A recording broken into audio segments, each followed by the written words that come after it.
ที่บ้านนึงเนาะงงละเอามาตั้งเล็กตัวนี้เนาะเล็กมัน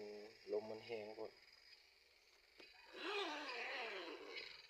เอาแกงแล้วหมดแล้วแต่ของมันทอดเสียกให้มันปล่อยลงเนาะอยู่11นะตัวนี้11นาทีป้ามันเหลืออยู่เกือบ19ประมาณนี้นะลองนะลมยังคือเก่ายัง3,500ครับจะได้ปล่อยลมทิ่มเลยเนาะมันจะตั้งได้กดได้เอาทางเอายังออกมันก็จะออกมาเป็นนี่เนาะตั้งกล้องปล่อยลมออกก่อนเนาะปล่อยออกกี่นี่ก็ได้กี่นั่นก็ได้เนาะ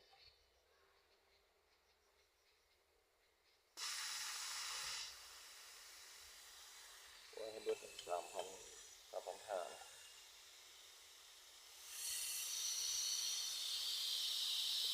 บิดไปหน่อยนะเอามากกว่านี้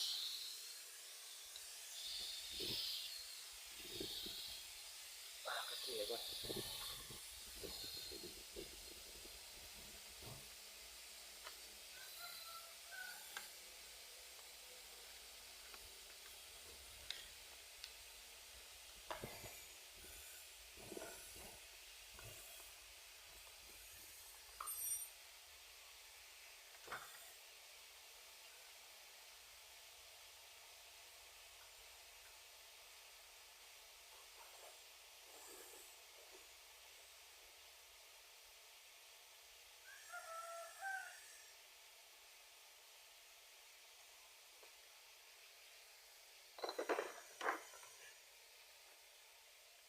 ดูไปก่อนเนาะมันใช้เวลาดูก่อนเกือบจะเบิดแล้วเนาะโอ้โห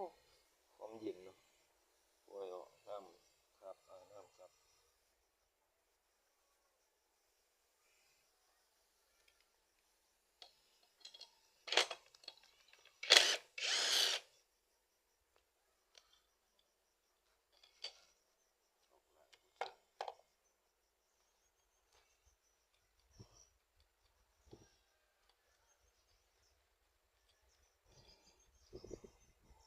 ถังคนยังเนาะ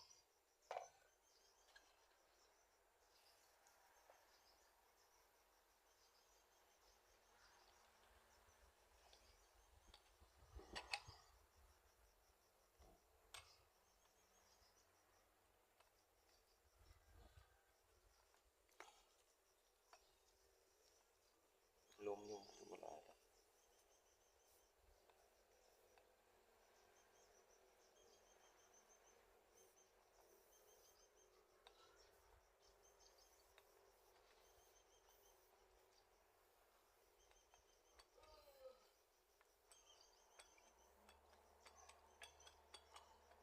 จะได้ปวด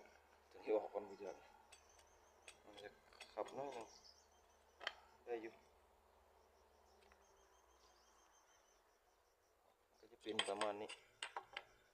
โอ้น้ำเต็มเลยน้ำไหลเลย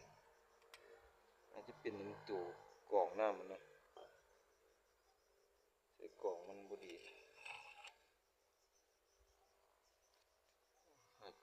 เจียมาไม่ถึงอาบน้ำเจียมาปั๊บใส่สูบเติมก็ได้ปุ๊บเนาะเดี๋ยวทดลองเลยสิ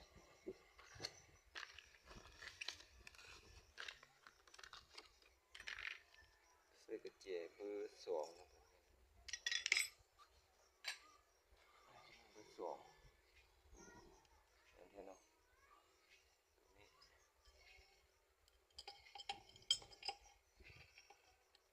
เห็นอยู่ปะ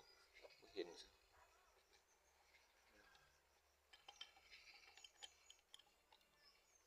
มาให้ก่อนเนาะออกแล้วก็ปรับตัวนี้เข้าเนาะหลายเติบลองมันเรืออยู่ประมาณ6-7ประมาณนี้ลองมาก่อนแล้วจะไปลองยิงนะมันห้องลมมันใหญ่นะตัวนี้เนาะ จะหลายกว่าตัวห้องลมธรรมดา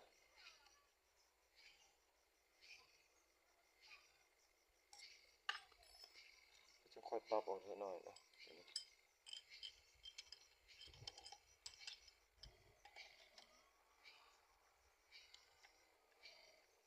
จะเอาอยู่ประมาณ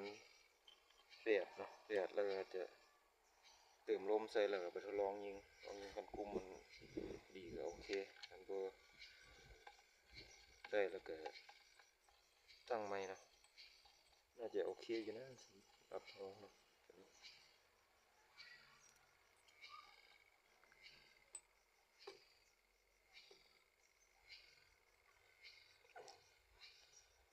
นี่เนาะ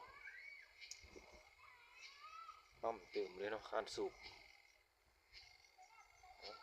พักก่อนเดี๋ยวเติมลมก่อนเติมลมแล้ว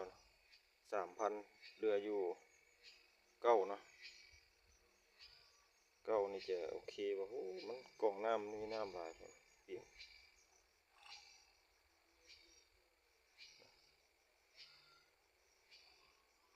ได้อยู่9เนาะลองเบิ่งคันมันยังแห้งเขาจิปรับลงอีกเติมบ่ฮอด10 วิซ้ำเนาะประมาณไก่อยู่เนาะประมาณ30 วินี่แหละใส่ปั๊มเติม9ก็ยังแห้งอยู่เนาะปรับลงอีกเอาประมาณ8เนาะประมาณ8นี่น่าจะโอเคอยู่นี่เราตั้งเรือ8นะวันนี้เนาะ8นี่3,000เนาะลองฟังเสียงเบิ่งใส่ลูกพร้อมลองไม่เนาะลองไม่เบิ่งมันไม่37นี่สอดปุดเลยลองมือนั้น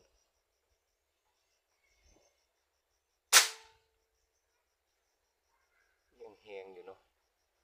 เอา8นี่ก็ได้แล้วเนาะยามไม่37นี่สอดเลย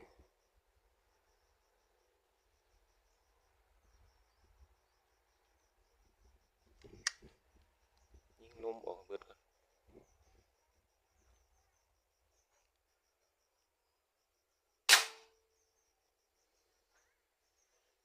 แห้งแต่บาทที่แรกนะบาทที่2มันก็บ่แห้งแล้วแต่ว่าไม่ยังสอดอยู่คือเก่าเบิ่งไม่กันนี่เนาะเขายิงไม่นี่สอดเลยยิงไปเสลียงไว้นั่นนี่เนาะเสลียงไว้นั่นนี่สอดออกเบิ่งนี่มาเข้าไปอีกเข้าไปอีกนี่ตัวนี้บ่สอดเนาะบาทที่2นะยิงบาทที่1จะถึกใส่ไม่ฟุ้งออกมานี่โอ้โหถึกใส่ยิงมอก่อนน่าจะถึกบริเวณนี้แหละสอดเนาะไม่สำนีบ่เหลือ37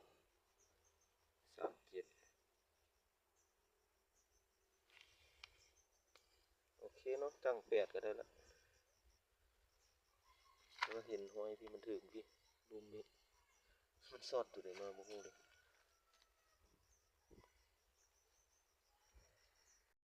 ปล่อยลมออกถังนี่แล้วก็หันถังออกแล้วก็เอาถังใส่มันเนาะ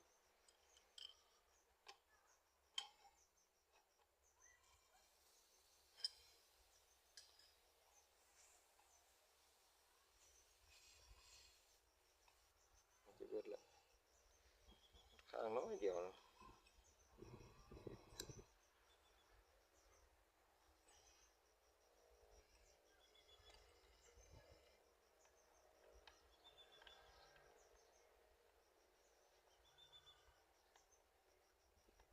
ไม่เสร็จก็โอเคเลยเนาะ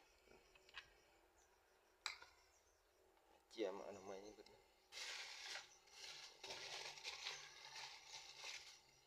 น้ำบักได้หลายเนาะเพราะมันขี้เกลือมันขึ้น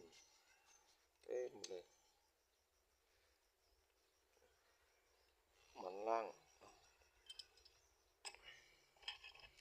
มันล่างมันขี้เกลือขี้หยังขึ้น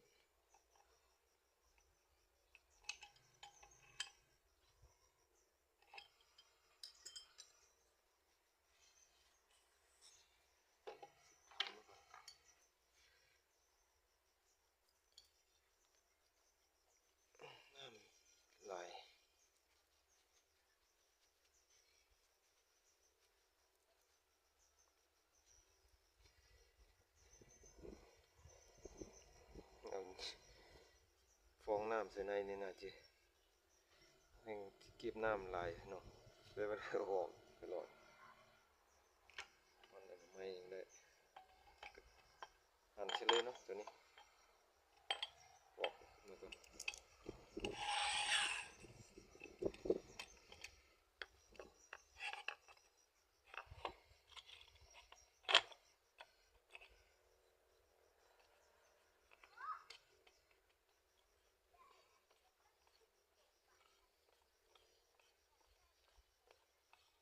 ตั้งดู8นะประมาณ8 MPa มันห้องลมมันใหญ่ตัวนี้มันแข็งแล้ว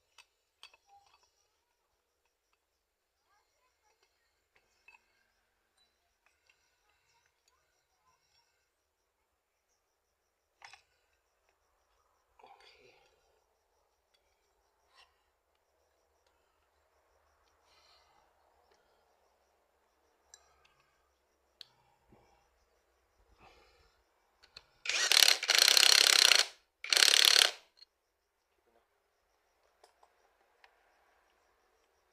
เติมลมบัดนี้เนาะ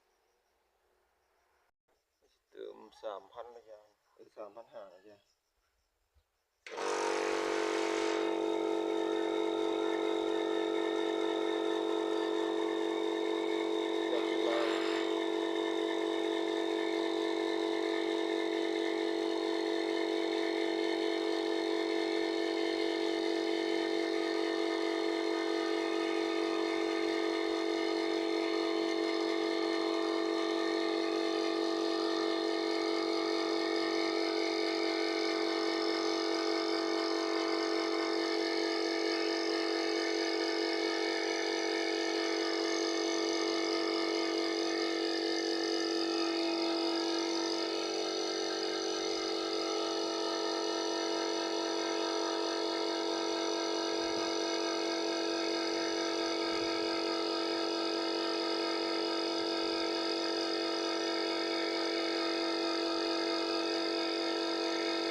งานขึ้นเนาะรถไฟจากมันสูงขึ้นไป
3,500แล้วอึกอยู่ถึงนาทีนี่1 3 4ประมาณ5 นาที5 นาทีอึกดีเต็ม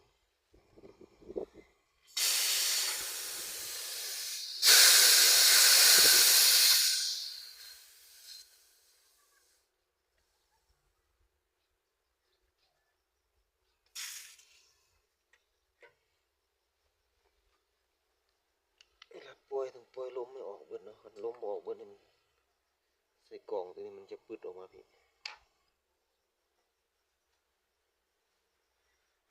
โอเค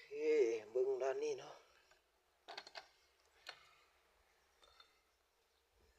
8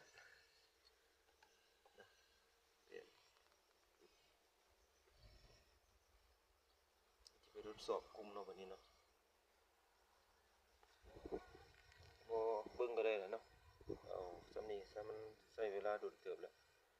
จะทดลองกลุ่มเกี่ยมส่งงานให้กับเจ้าเนาะสำหรับคลิปนี้ก็จะเอาไว้สำนี้ก็อย่าแล้วจังที่ทดลองอีกคลิปหนึ่งมันเพราะมันยาวเนาะเขาที่ทดลองลูกที่ว่าเขาแม่พิมพ์เขาสร้างมาใหม่นะเนาะลูกหัวเหลี่ยมมันจะที่ลองให้เบิ่งอดใจหลายๆเนาะ